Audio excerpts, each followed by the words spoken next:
اعوذ باللہ من الشیطان الرجیم بسم اللہ الرحمن الرحیم رب اشرح لی صدری ویسر لی امری واحلل عقدۃ من لسانی یفقہوا قولی۔ آج ہم پارہ نمبر 21 شروع کر رہے ہیں۔ سب سے پہلے نظر ڈالتے ہیں کل کے جواب کے اوپر کہ قارون کو اس کی قوم نے کیا کہا تھا۔ ہم نے کل پڑھا تھا کہ قارون وہ شخص تھا جس کو اللہ تعالیٰ نے بہت نوازا تھا، بہت مال دیا تھا۔ تو اس کی قوم نے جو نصیحت کی ہے وہ الفاظ بیان کرنے کا مقصد یہ ہے کہ ہم میں سے جس کو بھی اللہ تعالیٰ نے نوازا ہو یا مال دیا ہو وہ ان چیزوں کا خیال رکھے۔ پہلی چیز کیا ہے کہ وہ غرور سے بچے، اپنے دل کے اندر اس مال کو نہ آنے دے۔ دوسری بات یہ کہ انفاق کرے، اپنے مال میں سے دوسروں کا حصہ ضرور نکالا جائے۔ اس کے بعد یہ کہ دنیا بھی بقدر ضرورت استعمال کی جا سکتی ہے، یعنی دنیا میں کسی چیز کو برتنا، استعمال کرنے میں کوئی حرج نہیں ہے۔ اللہ تعالیٰ نے دنیا ہمارے لیے ہی بنائی ہے، بس یہ ہے کہ اسراف نہ ہو اور یہ ہے کہ دنیا دل میں نہ چلی جائے۔ اگلی چیز یہ کہ احسان کا رویہ رکھا جائے، جیسے اللہ تعالیٰ نے احسان کیا ہے نا، اللہ تعالیٰ نے خزانے اپنے کھولے ہیں، اسی طرح ہمارے مال میں سے دوسروں کا حصہ ہو اور دوسروں کے ساتھ بھلائی کا رویہ ہو۔ اور آخری چیز یہ کہ یہ احساس تفاخر جو ہے نا، یہ زمین میں فساد کا سبب نہ بنے۔ اللہ تعالیٰ چھوٹی سے چھوٹی چیز کو بھی فساد کہتا ہے اور بڑی سی بڑی چیز کو بھی فساد کہتا ہے، جو آپس کے معاملات بگاڑ دے، جو لوگوں کو ایک دوسرے سے دل پھاڑ دے اور پھر جو زمین میں خون بہنے تک۔ تو یہ جو مال کا فتنہ ہے نا، یہ گھر بھی خراب کر سکتا ہے، یہ رشتے بھی خراب کر سکتا ہے، یہ حکومتوں کو بھی لڑوا سکتا ہے۔ تو احساس تفاخر نہ آنے پائے۔ اس کے بعد ہم آ جاتے ہیں پہلے ربع کے اوپر۔ شروع اس بات سے ہوتا ہے کہ دیکھو، مشکلات زندگی میں آتی ہیں، ہم سب کی زندگی میں بہت ساری مشکلات ہیں، بہت ساری مشکلات ایسی ہیں جو لوگوں کو تو پتہ ہی نہیں ہے، صرف میرے دل کے اندر ہے۔ بہت ساری مشکلات آتی رہی ہیں اور دل میں بہت تکلیف ہے، اور بہت ساری مشکلات آگے نظر آ رہی ہیں، سمجھ نہیں آتا کہ کیسے حل ہوں گی۔ اللہ تعالیٰ فرماتا ہے کہ دو چیزیں، تلاوت قرآن اور نماز، یہ دونوں کیا کریں گی؟ کیا یہ حالات بالکل الٹ دیں گی؟ کر سکتی ہیں، لیکن یہ مجھے مضبوط بھی کریں گی، یہ مجھے وہ انرجی بھی دیں گی کہ میں ہر طرح کے حالات سے گزر سکوں۔ تلاوت سے مراد صرف قرآن کو پڑھ لینا نہیں ہے نا، جہاں پہ بھی قرآن میں بھی خود کئی جگہ ورتل القرآن ترتیلا، صرف یہ نہیں ہے کہ میں اپنی تجوید درست کر لوں اور مجھے پڑھنا اچھی طرح آ جائے، اس کے ساتھ ساتھ تلاوت میں یہ بھی شامل ہے کہ مجھے قرآن سمجھ آئے، میں قرآن کو فیل کروں، میں قرآن میں بشارتیں سنوں تو خوشی محسوس کروں، خوف والی آیتیں سنوں تو میرے رونگٹے کھڑے ہو جائیں۔ نبی کریم صلی اللہ علیہ وسلم نے فرمایا تھا کہ اگر قرآن تم نے پڑھا اور قرآن تمہارے عمل میں نہ اترا تو اس کا مطلب تو یہ ہوا کہ تم نے تلاوت ہی نہیں کی۔ یہ میں حدیث کا مفہوم بیان کر رہی ہوں کہ جن لوگوں کے اعمال پہ ہی اثر نہیں ہوا تو صرف عربی کا پڑھ لینا کافی نہیں ہے۔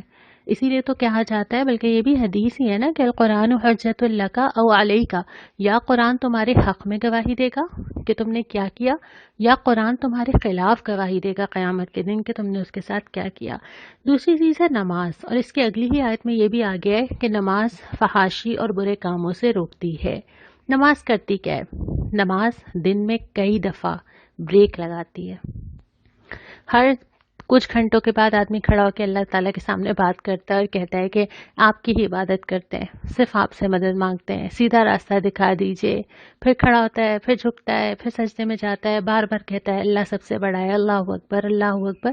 تو ایک ریمائنڈر اللہ تعالیٰ نے سیٹ کیا ہے جو ہر تھوڑی دیر بعد چلتا ہے، لیکن سمجھ آئے کہ آپ اللہ تعالیٰ سے کیا کہہ رہے ہیں۔ تو ایک یہ ڈیلی ڈوز ہے جو ہر کچھ گھنٹے بعد ہمیں لگائی جاتی ہے۔ اس کے بعد یہ کہ اگر کسی سے بحث کرنا ہی پڑے کسی بھی معاملے پہ، چاہے آپ صحیح کہہ رہے ہوں، چاہے آپ دین کے معاملے میں کر رہے ہوں، لیکن آرگومنٹ آپ کسی کو نیچا دکھانے کے لیے نہیں ہے، اس لیے ہمیشہ اس میں اچھے طریقے کا خیال رکھنا چاہیے۔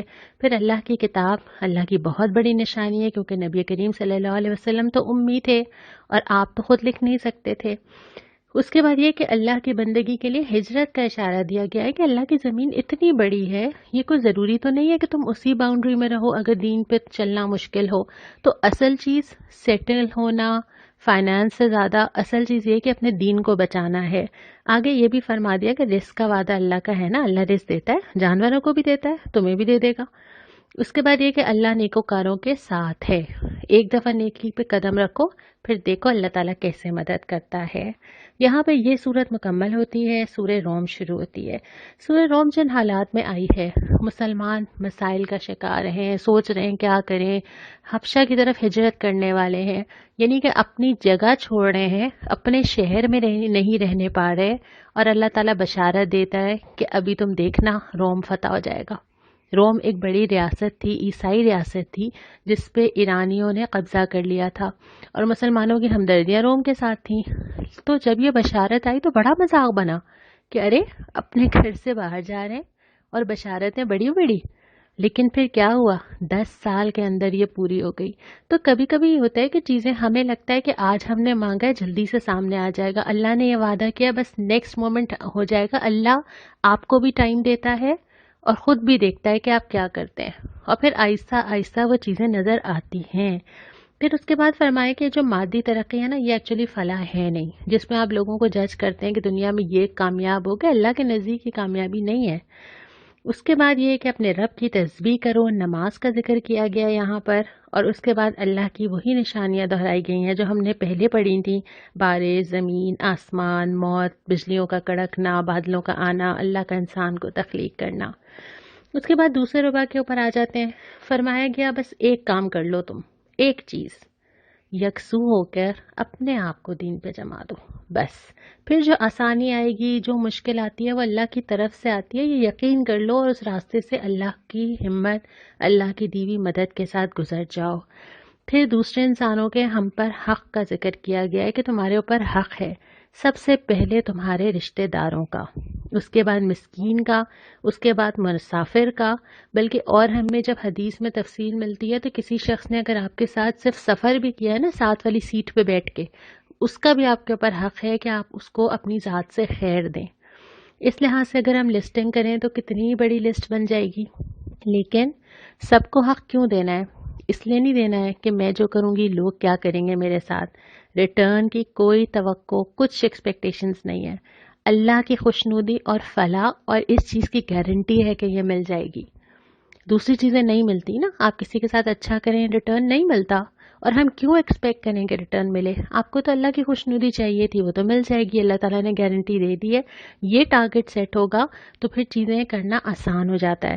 اس کے بعد فرمایا کہ زمین پہ جو فساد آتا ہے، جو حالات بدلتے ہیں، جو مشکلات آتی ہیں، مختلف شکلوں میں آتا ہے، یہ کبھی زلزلوں کی شکل میں، کبھی بے تحاشا ہواؤں یا بارش کی شکل میں، یا کبھی کبھی زمین میں خون ریزی کی شکل میں، کبھی کسی وبا کی شکل میں۔ لوگوں کی اپنی کمائی ہوتی ہے، لوگ اس کو ریئلائز نہیں کرتے۔ ایک چیز ہوتی ہے برکت، وہ بھی اللہ کی لائی ہوئی ہوتی ہے، عافیت وہ بھی اللہ کی لائی ہوئی ہوتی ہے۔ انسان جب اپنے آپ کو اللہ کی اس برکت اور عافیت سے محروم کر لیتا ہے، پھر ایسی چیزیں آتی ہیں کہ وہ پریشان ہو جاتا ہے کہ یہ کیا ہو رہا ہے ہمارے ساتھ۔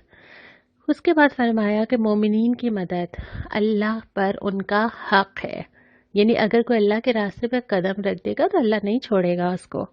یہاں پہ صورت مکمل ہوئی، اگلی صورت شروع ہو گئی، سورہ لقمان، مکی صورت ہے، اور آغاز ہوتا ہے یہ کتاب محسنین کے لیے ہدایت ہے، رحمت ہے۔ لیکن لوگ کچھ چیزیں اپنے مال خرچ کر کے لے کر آتے ہیں جو ان کو اللہ کو بھلا دیتی ہیں۔ جو آیت میں لفظ استعمال ہوا ہے کلام دل فریب، لہو الحدیث، ایسی چیز جس میں انسان اتنا مگن ہو جائے، اتنا مگن ہو جائے کہ سب بھول جائے دنیا میں کیا کرنا تھا، کیا ہو رہا ہے۔ ایک ایسی چیز جو انسان کو بے خود کر دے، جس میں انسان اپنی سب کچھ لگا دے، دن رات اسی میں کھپ جائے، ایڈکشن ہو جائے کسی چیز کی۔ وہ کوئی چیز ایسی بھی ہو سکتی ہے جو بظاہر حرام نہیں ہے، جو ٹھیک چیز ہے، مثلاً کھیل ہے، تفریح ہے، کوئی بھی چیز ہو سکتی ہے، اٹ سیلف وہ خراب نہیں ہے، لیکن جب اس کے اندر انسان اتنا ایڈکٹ ہو جائے کہ بس وہیں زندگی لگ جائے۔ دوسری اس میں وہ بھی آتی ہیں جب نبی کریم صلی اللہ علیہ وسلم قرآن سناتے تھے اور لوگ متاثر ہوتے تھے، تو کفار نے جو پلان کیے تھے اس میں ایک دو چیزیں یہ تھیں کہ کسی گانے والے کو ہائر کر لیا جائے، کسی قصہ سنانے والے کو ہائر کر لیا جائے، وہ آئے اور وہ لوگوں کو اتنا اپنے اندر مشغول رکھے، اتنی فیسٹیوٹی کریٹ ہو جائے کہ لوگ بس اسی میں لگ جائیں اور باقی کسی سیریس چیز کی طرف ان کا دھیان ہی نہ جائے۔ تو آج آپ سے میں یہی سوال کر رہی ہوں، آپ کے خیال میں آج کل کون سی ایسی چیز ہے جسے ہم کلام دل فریب، یعنی جس میں انسان ایڈکٹ ہو جاتا ہے، جس میں انسان ایسا مشغول ہو جاتا ہے کہ وہ کھیل تماشا ہے لیکن انسان اصل زندگی کے میٹرز جو ہیں وہ اگنور کر دیتا ہے. اس کی مثالیں آپ مجھے دیں گے؟ اس کے بعد تیسرا رباط ہے، اور یہاں پہ ایک شخص کا ذکر ہے، لقمان. کون ہے یہ؟ لفظ استعمال ہوا ہے حکیم، حکمت رکھنے والے. اللہ تعالیٰ کی ایک نعمت ہے کہ اللہ تعالیٰ کسی کو حکمت عطا کر دے. حکمت کہتے ہیں وہ سمجھداری کہ انسان زندگی کے معاملات میں فہم حاصل کر لے، سمجھ آ جائے اس کو کہ کیا چیز ٹھیک ہے. اور آپ کو ایک ٹپ دیتی ہوں، یہ جو حکمت ہے نا، یہ ملتی ہے جب انسان چیزوں پہ بہت ڈیپلی غور کرتا ہے، زیادہ سوچتا ہے. اب قرآن میں اللہ تعالیٰ ڈائریکٹلی احکامات کی لسٹ بھیج سکتے تھے نا، میرے پاس آ جاتا 1 2 3 4 نماز روزہ حج زکوٰۃ ختم.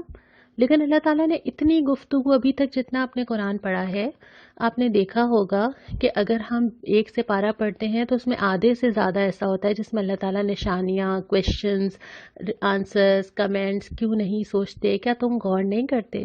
کیا تم نے دیکھا نہیں آسمان زمین کو؟ حتیٰ کہ جب وہ غزوات پہ بھی تبصرہ کرتا ہے نا، تو وہ in day to day matters پہ نہیں کرتا، وہ پیچھے ذکر کرتا ہے تم لوگ کیا سوچ رہے تھے، آگے کیا آنے والا ہے، تمہارے دل کے اندر کیا ہے. تو یہ ساری چیزیں انسان کو ڈیپلی سوچنا سکھاتی ہیں اور وزڈم پیدا کرتی ہیں. اور جتنا انسان سوچتا ہے اتنے اس کے اندر یہ سمجھداری آتی چلی جاتی ہے. تو حضرت لقمان کی جو نصیحت تھی یقیناً اللہ تعالیٰ کو بہت پسند آئی. انہوں نے اپنے بیٹے کو کی تھی. اولاد ایسی چیز ہے نا جس میں سب سے موسٹ سنسیئر ایڈوائس اگر آپ نے کسی کو دینی ہو تو وہ آپ کی اولاد ہوتی ہے. دوسرے لوگوں کو تو آپ کچھ ڈنڈی مار سکتے ہیں لیکن اپنے بچوں کو نصیحتیں کرتے ہوئے نہیں مان سکتے. تبھی تو آپ بعض دفعہ نصیحتیں زیادہ بھی کر جاتے ہیں اسی محبت میں. تو جو نصیحت تھی اس میں اگر میں اس کو تقسیم کروں، پہلی یہ تھی کہ عقیدہ ٹھیک ہو، یعنی شرک سے بچو، اللہ اور والدین کا شکر ادا کرو. جن لوگوں نے تمہارے اوپر سب سے بڑا احسان کیا ہے نا، ان کی شکر گزار ہو، اور اس بات پہ یقین رکھو کہ اللہ ہر چیز نکال کے لا سکتا ہے. رائی کا دانہ بالکل چھوٹا سا کسی پہاڑ کے نیچے چھپاؤ، اللہ نکال کے لے آئے گا. اللہ کے لیے کیا مشکل ہے؟ اللہ تعالیٰ کے لیے تو میری دل کے اندر آنے والے خیالات، میرے اندر چھوٹے چھوٹے شکوے، میرے اندر چھوٹا چھوٹا کینہ، میں نے کیا سوچا ہوا تھا، کیا کیا، سب اللہ تعالیٰ کو پتہ ہے. میری نیت، میری اچھی نیت بھی، میری بری نیت بھی. تو اس بات پہ یقین ہوتا ہے نا، پھر اللہ تعالیٰ کو یہ پتہ ہوتا ہے انسان کو کہ اللہ تعالیٰ دیکھ رہا ہے مجھے، اور بس جو کر رہی ہوں مجھے اللہ کو ہی جواب دینا، کسی اور کو نہیں دینا. دوسری بات یہ کہ معمولات، یعنی اپنی نماز کا قائم کرنا، صرف پڑھنا نہیں، قائم کرنا، یعنی کہ مجموعی طور پہ معاشرے میں نماز قائم ہو، نیکی کا حکم دیا جائے اور برائی سے روکا جائے. یہ ٹرینڈ ضرور معاشرے میں ہونا چاہیے. پھر اس کے بعد یہ کہ معاملات، والدین سے حسن سلوک 2 دفعہ دوبارہ ذکر آیا. اور پھر یہ کہ لوگوں سے منہ نہ پھیرو. پورے قرآن میں بہت زیادہ حصہ ہمیں حقوق العباد کا ملتا ہے، ہر انسان کا حق ہے میرے اوپر. اس کے بعد یہ کہ شخصیت، اپنی کوئی پرسنالٹی بننی چاہیے. یہ کیسے ہو سکتا ہے کہ ایک انسان اتنی تقریر اللہ تعالیٰ کی پڑھ رہا ہے، اتنی صفات پڑھ رہا ہے، اور اس کی پرسنالٹی چینج نہ ہو؟ اور بیسک جو پرسنالٹی میں چیزیں ہیں اس میں صبر. ہم نے پہلے بھی یہ پڑھا تھا کہ صبر مینس صرف یہ نہیں ہے کہ مصیبت پہ صبر. صبر کا مطلب یہ ہے کہ ٹھہراؤ، پیشنس، استقامت، یہ ساری چیزیں صبر کے اندر آتی ہیں. ایک دم بھڑک نہ اٹھنا، ایک دم غصے میں نہ آ جانا، ایک دم پینک نہ ہو جانا، ایک دم سٹریس نہ ہو جانا، ایک دم لاؤڈ نہ ہو جانا، یہ ساری چیزیں صبر میں آتی ہیں. پھر یہ کہ زمین پہ اکڑ کے نہ چلو. کیا کر سکتے ہیں ہم؟ ذرا سی اگر 30 سیکنڈ زمین ہل جائے تو ہمارے تو بڑے بڑے محل گر جاتے ہیں. تو نہ ہی زمین کو پھاڑ سکتے ہیں، نہ کوئی زمین کے اندر سے پودا اگا سکتے ہیں، کچھ بھی نہیں کر سکتے. پھر یہ کہ اپنی چال میں اعتدال پیدا کرو. چال مینس ایک تو چال چلن ہوتا ہے، اور پھر ایک باڈی لینگویج بھی اس میں کاؤنٹ ہوتی ہے. آپ اچھی طرح نوٹ کیجئے، ہماری باڈی لینگویج کا بہت تعلق ہوتا ہے کہ ہمارے اندر کیا چل رہا ہے. کسی ایسے شخص کے سامنے ہم بیٹھے ہوتے ہیں کہ ہم تھوڑا سا ہمیں لگتا ہے یہ ہم سے بہتر ہے، ہماری باڈی لینگویج چینج ہو جاتی ہے. کسی ایسے انسان سے بات کر رہے ہوتے ہیں جہاں ہمیں لگتا ہے کہ ہم اس سے بہتر ہیں، وہاں بھی ہماری باڈی لینگویج چینج ہو جاتی ہے. تو اپنی چال میں اعتدال کا ایک مطلب تو یہ ہے کہ اپنے چلنے میں، اپنی باڈی لینگویج میں، اور ایک مطلب یہ ہے کہ جتنے معاملات ہم دنیا میں کر رہے ہوں ہمارے بیلنس ہونے چاہیے. اس کے بعد یہ کہ اپنی آواز کو پست رکھو، یعنی اپنا لہجہ زور سے قہقہا لگانا، زور سے چیخنا، یہ ساری چیزیں پرسنالٹی میں نہیں ہونی چاہیے۔ یہ ہدایات دینے کے بعد پھر فرمایا کہ دیکھو قابل بھروسہ ذات صرف اور صرف اللہ رب العالمین کی ہے، اسی کو تھامنا چاہیے۔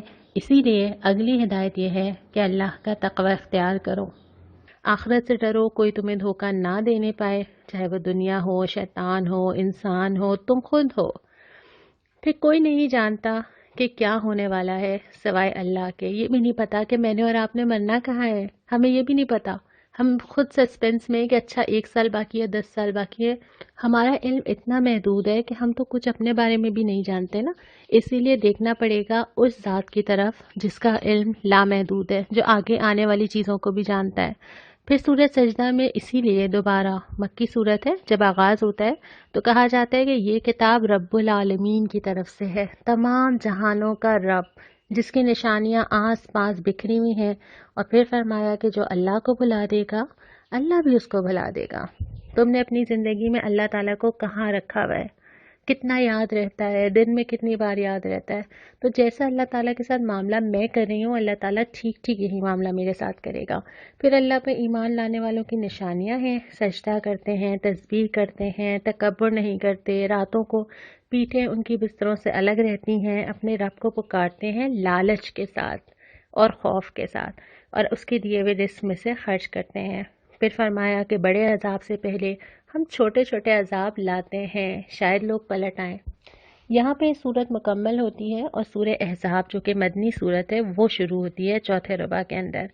شروع میں فرمایا کہ دیکھو تم اطاعت کس کی کرتے ہو، کسی انسان کے دل میں اللہ تعالیٰ نے 2 دل نہیں رکھے ہیں، کسی ایک طرف تو دل جاتا ہے نا، اور اس کو معلوم کرنے کا بہت سمپل طریقہ ہے، جہاں ٹائم جاتا ہے، جہاں مال جاتا ہے، سب چیزیں جہاں لگتی ہیں، صلاحیت جہاں جاتی ہے، بس وہیں دل جاتا ہے۔ اور یہ ہم سب اپنا جائزہ لے لیں، جہاں دل ہوتا ہے باقی چیزیں خود ہی وہاں پہنچ جاتی ہیں۔ اور اس کے بعد فرمایا کہ رشتے تو بس وہی ہیں جو اللہ نے بنائے ہیں۔ پہلے یہ رواج تھا کہ اگر بیوی کو کہہ دیا کہ آج سے تو میری ماں ہے تو وہ حرام ہو گئی، بیٹے کو اڈاپٹ کر لیا تو پھر وہ جائیداد کا حصہ بھی ہو گیا اور وہ بالکل اصلی بیٹے کی طرح ہو گیا۔ اللہ تعالیٰ نے نفی کیا ہے کہ نہیں، جو رشتے اللہ تعالیٰ نے بنائے ہیں بس وہی ہیں۔ اگر کسی بچے کو اڈاپٹ بھی کیا جائے گا تو اس کی ولدیت میں اس شخص کا نام نہیں لکھا جائے گا جس نے اس کو گود لیا ہے، بلکہ اس کے اصلی والد کا نام ہی لکھا جائے گا۔ اور اس میں یہ بھی آتا ہے کہ پھر وہ جو رشتے ہم بنا لیتے ہیں نا کہ ہم فلانا کے ساتھ اگر فرینک ہیں تو وہ مجھے بہن کی طرح سمجھتا ہے یا وہ مجھے بھائی کی طرح سمجھتی ہے، نہیں، بہن بھائی صرف وہ ہیں جو اللہ تعالیٰ نے بنائے۔ اس کے بعد نبی کریم صلی اللہ علیہ وسلم کا اہل ایمان پر اپنی ذات پر مقدم ہونا، یعنی مومنین یہ سمجھیں کہ اللہ کے نبی صلی اللہ علیہ وسلم سے جو محبت ہے وہ مجھے ان سے بھی زیادہ ہو جو میرے قریبی لوگ ہیں۔ بلکہ بعض دفعہ تو حدیثوں میں ایسا بھی آیا ہے کہ تمہارا ایمان ہی مکمل نہیں ہے جب تک کہ تم اپنے ماں باپ، اپنے بہن بھائیوں، اپنے اولاد سے زیادہ نبی کریم صلی اللہ علیہ وسلم سے محبت نہ کرو۔ اس کے بعد ہے رشتہ داروں کا حق دوبارہ ذکر آیا کہ ان کا حق زیادہ ہے، اور یہ کئی بار آ چکا ہے۔ اس کے بعد پھر ایک اہم موضوع آتا ہے غزوہ احزاب اور بنو قریظہ پہ تبصرہ کیا گیا ہے نا کہ اللہ تعالیٰ نے تمہاری کیسے کیسے مدد کی ہے۔ اور یہ وہ موقع تھا جب شدید مسلمان مشکل کا شکار تھے، مدینہ کے خلاف جتنے مخالف تھے وہ سب جمع ہو گئے تھے اور حملہ کرنے آ رہے تھے، اور پھر آپ صلی اللہ علیہ وسلم نے مشورے کے بعد خندق کھدوائی تھی، جو کہ اس دور کے لحاظ سے بہت ہی ایڈوانس اسٹریٹجی تھی۔ خندق کھودی تھی اور پھر وہ اس کا مقابلہ نہیں کر سکے تو عملاً جنگ نہیں ہوئی تھی، لیکن وہ ٹف ٹائم تھا بہت، اس پہ تبصرہ کیا ہے۔ اس کے بعد بنو قریظہ یہودی قبیلہ تھا جنہوں نے ساتھ دیا تھا کفار کا اور غداری کی تھی، رہتے مدینہ میں ہی تھے لیکن معاہدہ توڑا تھا، ان کے اوپر تبصرہ کیا گیا ہے کہ اللہ نے دونوں گروہوں پہ تمہیں کامیابی عطا کی۔ پھر یہ فرمایا کہ تم سب کے لیے رسول اللہ صلی اللہ علیہ وسلم کی ذات بہترین نمونہ ہے، لیکن یہ نمونہ پتہ کیسے چلے گا؟ اگر ہم نے کبھی پڑھا ہی نہیں ہوگا، ہم نے سیرت بھی پوری نہیں پڑھی ہوگی تو ہمیں کیسے پتہ چلے گا؟ ہم کیسے انسپائر ہوں گے؟ اور اس کے بعد پھر خواتین سے خطاب کا آغاز ہوتا ہے، لیکن چونکہ یہ کنٹینیوٹی ابھی چلے گی تو اگلے سپارے میں ہم انشاءاللہ تعالیٰ دیکھیں گے اللہ تعالیٰ مجھ سے اور آپ سے کیا کہہ رہا ہے۔ یہ پارہ تو یہاں پہ مکمل ہوا، سوال بھی میں آپ سے کر چکی۔ چونکہ اس سپارے میں کوئی دعا نہیں آئی ہے لیکن میں دعا ہم سب کے لیے مانگ لیتی ہوں۔ اے اللہ، ہدایت کو ہمارے سامنے کھول دیجئے، اس پہ چلنا ہمارے لیے آسان کر دیجئے، برائی کو ہمارے سامنے کھول دیجیے اور اس سے بچنا ہمارے لیے آسان کر دے۔ اللہ تعالی ہم سب کی مدد فرمائے۔ وآخر دعوانا ان الحمد للہ رب العالمین۔